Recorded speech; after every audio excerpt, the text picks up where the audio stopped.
Sorry, sweetan. Sorry, sikat. Sorry, sweetan. Sorry, Medeth labis na nagmakaawa. Tambalang Dandith Winakasan na nga.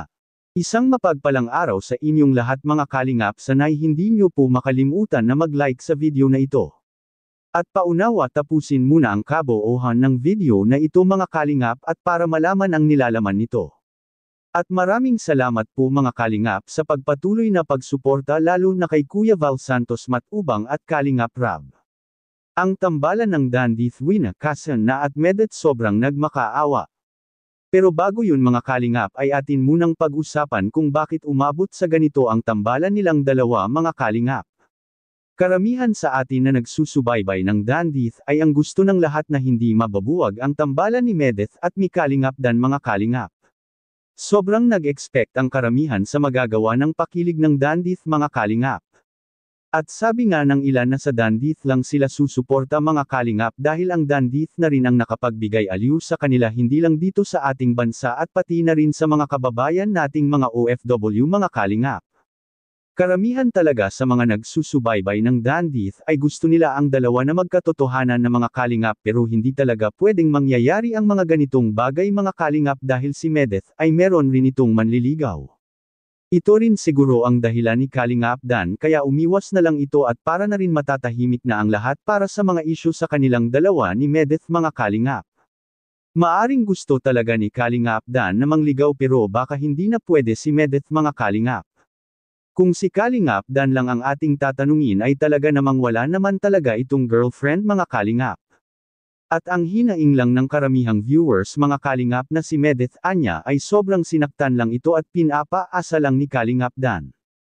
Hindi naman natin masisi si Kalingap Dan sa kanyang desisyon mga kalingap dahil may karapatan rin itong magdesisyon para sa kanilang tambalang dalawa mga kalingap.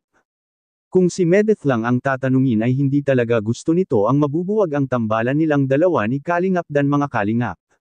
Maalala natin na sinabi ni Medeth kay Kalingap Dan na wag muna sana ngayon dahil hindi pa ito handa na mabubuwag ang tambalan nilang dalawa mga kalingap. At natatakot rin si Medeth siguro na baka mahinto ang mga tulong sa kanya kapag nabubuwag na ang tambalan nilang dalawa ni Kalingap Dan.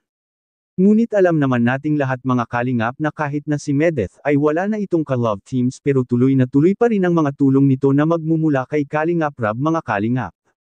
At napakaganda rin para kay Medeth na walang ka-love team mga kalingap. Bakit ko po ito nasabi? Dahil sa nalalapit na rin ang pasukan nila ni Medeth at maganda talaga sa isang mag-aaral mga kalingap na makapag-focus ito sa kanyang pag-aaral dahil ito rin ang pinagsisikapan ni Medeth na matulungan siya sa Team Kalingap at para makapagtapos ito sa kanyang pag-aaral mga kalingap. Maaring makapagbigay kasi ng stress kay Medeth lalo na sa kanyang pag-aaral sa kolehiyo mga kalingap kapag may boyfriend or ka-love team ito mga kalingap.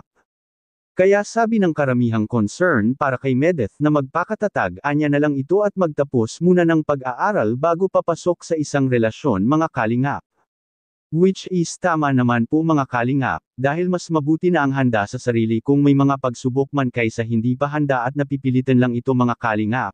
Kaya malaking bagay rin ito para kay Medeth mga kalingap dahil makapag-focus na rin ito sa pasukan na darating mga kalingap, sa kabilang dako naman Medeth sobrang nagmakaawa. Makikita po natin sa video. sorry, sweetan. Sorry sa alam mo yun, sobrang, ang dami kong nababasang comment na negative about you. Lagi ko nga sinasabi na wag mag-spread ng hate kasi syempre, di ba, hindi naman lahat ng nakikita nila yun na yun. Di ba, hindi naman lahat ng kung ano yung maririnig nila galing sa ibang tao.